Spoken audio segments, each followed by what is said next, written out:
À présent, après Caïn, Abel, Noé, Moïse, Abraham, nous arrivons à Jacob, non seulement en guise de rafraîchissement de nos mémoires, mais à nouveau dans le but de comprendre Jacob, sa vie, son histoire et les traitements de Dieu à son égard. Nous devons nous focaliser sur sa fonction particulière dans les voies de Dieu. Quelle fut la fonction spécifique ou l'importance de Jacob? La réponse est précisément, tout simplement et assurément la maison de Dieu. Lorsqu'on considère le déplacement de Jacob et durant le voyage, la toute première nuit, il se retrouva dans le lieu qu'il appela Bethel, signifiant la maison de Dieu. C'est une nouvelle étape, un nouvel aspect des mouvements de Dieu. La maison de Dieu est mise en évidence avec Jacob. La maison de Dieu, bien sûr, en termes d'une nation entière, d'un peuple entier. Car la maison de Dieu, il n'est nul besoin de le dire, n'est pas un lieu. J'ai toujours le sentiment que les personnes qui disent de ce lieu qu'il s'agit de la maison de Dieu n'ont pas encore appris le b.a.-ba de la maison de Dieu.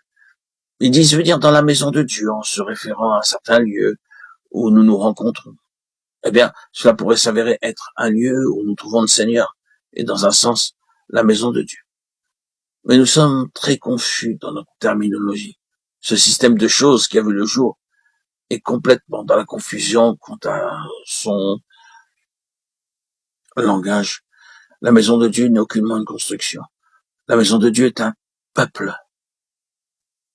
céleste, une nation céleste, sortie des nations de ce monde. C'est à peine nécessaire de le dire, mais ici elle apparaît pour la première fois avec Jacob.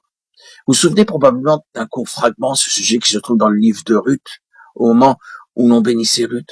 Le peuple, les anciens exprimèrent à propos de son mariage avec Boaz leurs bons souhaits la concernant. Ils le formulèrent ainsi: que le Seigneur rende cette femme qui est entrée dans ta maison semblable à Rachel et Léa, qui toutes les deux ont bâti la maison d'Israël. Ruth 4:11. Jacob construisit la maison de Dieu à travers Rachel et Léa. Et les 12 fils de Jacob devinrent les chefs des 12 tribus d'Israël.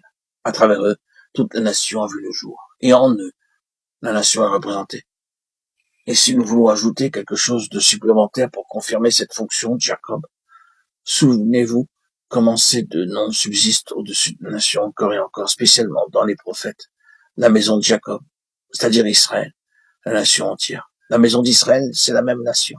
Je veux dire que Jacob devient le synonyme pour la nation en tant que maison de Dieu. Et avec lui, elle apparaît. Or, nous ne pouvons pas comprendre la vie de Jacob et les traitements de Dieu à son égard, jusqu'à ce que nous reconnaissions cette fonction spécifique.